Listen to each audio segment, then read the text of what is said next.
Sahyadri form हाऊसमधील त्या फोटोसमोर अथर्व काही क्षण शांत उभा राहिला. फोटोमध्ये त्याचे वडील रणजित चव्हाण, देवेंद्र आणि आणखी एक व्यक्ती होती. अथर्वने तो फोटो नीट पाहिला. हा चेहरा मला ओळखीचा वाटतोय. सईने विचारलं, कोण आहे हा? अथर्वने उत्तर दिलं, माझ्या वडिलांचा जुना मित्र माधवराव.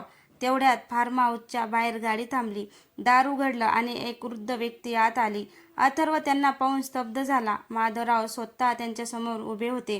ते शांतपणे म्हणाले, अथर्व, मला माहीत होतं की तू एक दिवस इथपर्यंत पोहोचेल.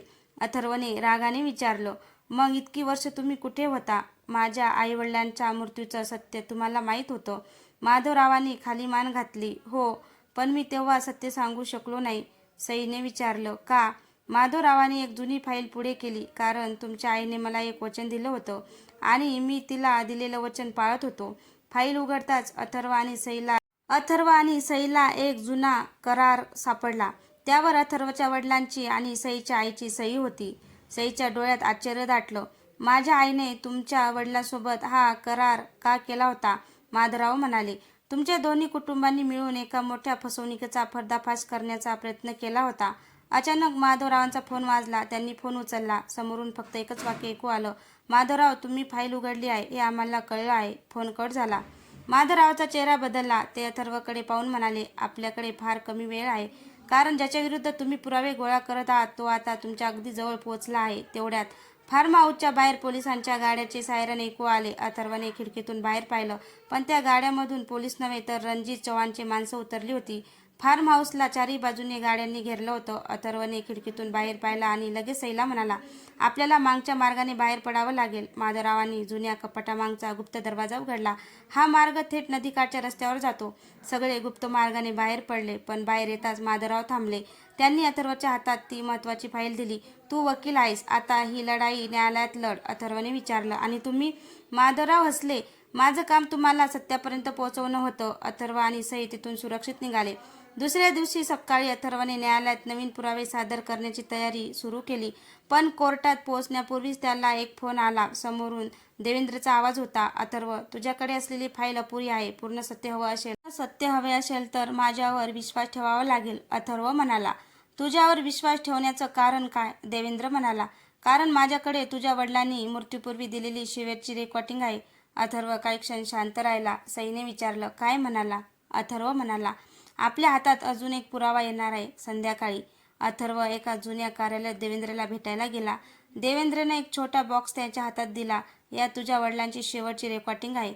अथर्वने बॉक्स उघडला. आत एक जुना मोबाईल होता. त्यावर फक्त एकच व्हिडिओ शो होता. अथर्वने व्हिडिओ सुरू केला. स्क्रीनवर त्याचे वडील दिसले. ते म्हणाले, अथर्व, जर तू हा व्हिडिओ पाहत असशील तर माझ्यावर विश्वास ठेवणाऱ्या एका व्यक्तीनेच माझ्याशी विश्वासघात केला आहे. अथर्व आणि सई एकमेकांकडे पाहू लागले. व्हिडिओच्या शेवटी त्याच्या वडिलांनी एकच नाव विचारलं, तो माणूस आहे. व्हिडिओ अचानक बंद झाल्यामुळे अथर्व आणि सई दोघेही स्तब्ध झाले. अथर्वने मोबाईल पुन्हा सुरू करण्याचा प्रयत्न केला, पण व्हिडिओ पुढे सुरू होत नव्हता. देवेंद्र म्हणाला, तुझ्या वडिलांनी हा व्हिडिओ मुद्दाम अधुरा ठेवला होता. उरलेला भाग दुसऱ्या ठिकाणी आहे. अथर्वने विचारलं, कुठे? देवेंद्रने एक जुना कागद पुढे केला. त्यावर फक्त एकच शब्द लिहिलेला होता, न्यायालय. दुसऱ्या दिवशी अथर्व आपल्या वडिलांच्या जुन्या न्यायालयीन कागदपत्राकडे गेला. एका जुन्या फाईलमध्ये त्याला एक लहानशी चिठ्ठी सापडली. त्यावर लिहिलं होतं, सत्य शोधताना सर्वात आधी त्या व्यक्तीवर संशय घे ज्याच्यावर तू सर्वाधिक विश्वास ठेवतोस. अथर्व काही क्षण विचारात पडला. सईने फाईलमधील आणखी एक कागद पाहिला. त्यावर तिच्या आईची सही होती. खाली एकच नाव लिहिलेलं होतं, माधवराव.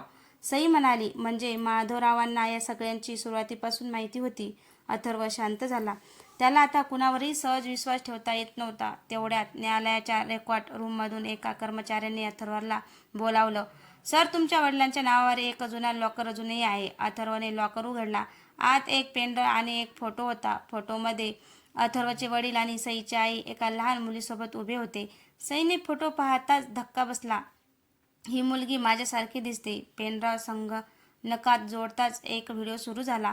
अन्वीच्या आईचा आवाज ऐकू आला, सई, तुला वाटतं तुझं आयुष्य तुला माहिती आहे, पण तुझ्या जन्माआधीच तुझ्यासाठी एक निर्णय घेतला गेला होता. व्हिडिओ थांबला. स्क्रीनवर फक्त एक तारीख दिसली, 15 जून 2008. अथर्वने ती तारीख पाहताच जुन्या डायरीचं एक पान उघडलं. त्यावर लिहिलं होतं, 15 जून 2008. त्या रात्री आम्ही सईला वाचवलं. अथर्व आणि सई एकमेकांकडे पाहू लागले. सईच्या जन्माचं खरं रहस्य आता त्यांच्या अगदी जवळ आलं होतं. सईच्या हातात ती जुनी डायरी होती. 15 जून 2008. त्या रात्री आम्ही सईला वाचवलं. हे वाचून तिच्या डोळ्यात प्रश्न उभे राहिले. ती हळू आवाजात म्हणाली, पण मला कोणापासून वाचवलं होतं? अथर्वकडेही उत्तर नव्हतं. ते दोघे सईच्या आईने ठेवलेल्या जुन्या कागदपत्रांचा शोध घेऊ लागले.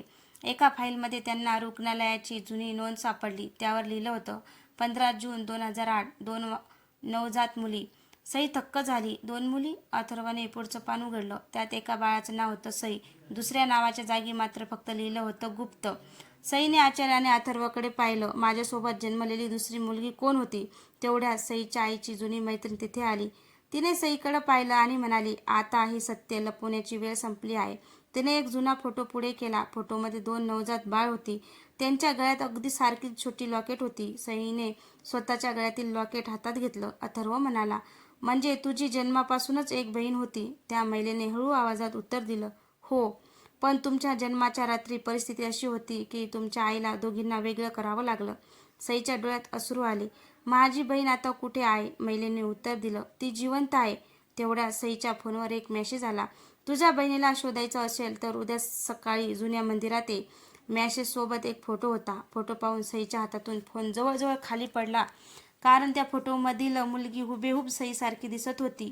सईच्या फोनवरील फोटो पाहून अथर्वही काही क्षण शांत झाला. हीच तुझी बहीण असू शकते. सईच्या डोळ्यात अश्रू आले. दुसऱ्या दिवशी सकाळी दोघे जुन्या मंदिराकडे निघाले. मंदिराच्या मागच्या बाजूला एक वृद्ध महिला त्यांची वाट पाहत होती. तिने सईकडे पाहिलं आणि हळूच म्हणाली, तुझी बहीण तुझ्यापासून दूर नाही. सईने आजूबाजूला पाहिलं. तेवढ्यात मंदिराच्या पायऱ्यावरून एक तरुणी खाली आली. तिचा चेहरा पाहून सई स्तब्ध झाली. ती अगदी सईसारखी दिसत होती. तरुणीने विचारलं, तुम्ही सई आहात? सईने होकारार्थी मान हलवली. तरुणीच्या डोळ्यात अश्रू आले. ती म्हणाली, माझं नाव मीरा आहे. वृद्ध महिलेने सांगितलं, हो, मीरा आणि सई या दोघी बहिणी आहेत. सईने मीराला मिठी मारली. वर्षानुवर्षांनी 2 बहिणीची भेट झाली होती. पण मीराने लगेच एक महत्त्वाची गोष्ट सांगितली, मला लहानपणापासून एका व्यक्तीने सांभाळलं. त्याने मला नेहमी सांगितलं की माझ्या कुटुंबापासून दूर राहा. अथर्वने विचारलं, तो कोण होता? मीरा म्हणाली, मला त्याचं पूर्ण नाव नाही माहिती, पण सगळे त्याला साहेब म्हणायचे. अथर्वच्या चेहऱ्यावर गंभीर भाव आले. त्याला रणजित चव्हाणच्या जुन्या कागदपत्रामध्ये साहेब या नावाचा उल्लेख आठवला. तो म्हणाला, कदाचित हा माणूस आपल्या सगळ्या रहस्याच्या मागे आहे. मीराने आपल्या पर्समधून एक जुनी चावी काढली. ही चावी मला लहानपणी दिली होती. मला सांगितलं होतं की योग्य वेळ आली की ती सईला द्यायची. सईने चावी हातात घेतली. त्यावर एकच नंबर कोरलेला होता, 27. अथर्वने लगेच ओळखलं. 27 हा तर माझ्या वडिलांच्या जुन्या लॉकरचा नंबर आहे. सई, मीरा आणि अथर्व एकमेकांकडे पाहू लागले. आता त्या लॉकरमध्ये कोणतं सत्य दडलेलं होतं? अथर्व, सई आणि मीरा जुन्या न्यायालयातील लॉकर क्रमांक 27 मध्ये समोर उभे होते. अथर्वने चावी कुलपात फिरवली. क्लिक. लॉकर उघडलं. आत एक जुना टॅप रेकॉर्डर, काही कागदपत्रे आणि 2 लहान लॉकेट होती. सईने लॉकेट हातात घेतलं. त्यावर तिचं नाव कोरलेलं होतं. दुसऱ्यावर लिहिलेलं होतं, मीरा. अथर्वने टेप रेकॉर्डर सुरू केला. त्यांच्या वडिलांचा आवाज ऐकू आला, जर ही दोन्ही लॉकेट पुन्हा एकत्र आली असतील तर समजा माझ्या मुलींना सत्य कळण्याची वेळ आली आहे. सई आणि मीरा एकमेकींकडे पाहू लागल्या. रेकॉर्डिंगमध्ये पुढे आवाज आला, तुम्हा दोघींना वेगळं करण्याचा निर्णय आमचा नव्हता. आम्हाला तसं करायला भाग पाडलं गेलं. अथर्वने टेप थांबवली. कुणी भाग पाडलं? पण उत्तर रेकॉर्डिंगच्या पुढच्या भागात होतं. पुन्हा टेप सुरू झाली. त्या व्यक्तींचं नाव मी इथे लिहून ठेवतो, पण हे नाव वाचण्याआधी माझ्या मुलींना एक गोष्ट माहिती असावी. तुमच्या आईने तुम्हाला वाचवण्यासाठी स्वतःचा त्याग केला. कागदावर एक नाव लिहिलं होतं. अथर्वने ते वाचलं, विक्रम राणे. अथर्व दचकला. हा तर तोच माणूस आहे ज्याचा आपण शोध घेत होतो. तेवढ्यात लॉकरच्या बाहेर कोणीतरी उभं असल्याचा आवाज आला. अथर्वने दरवाजा उघडला.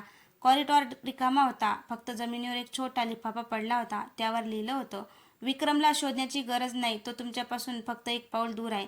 सईने लिफाफा हातात घेतला आणि मागून एक शांत आवाज आला, हो, आणि तुम्ही मला शोधत होता?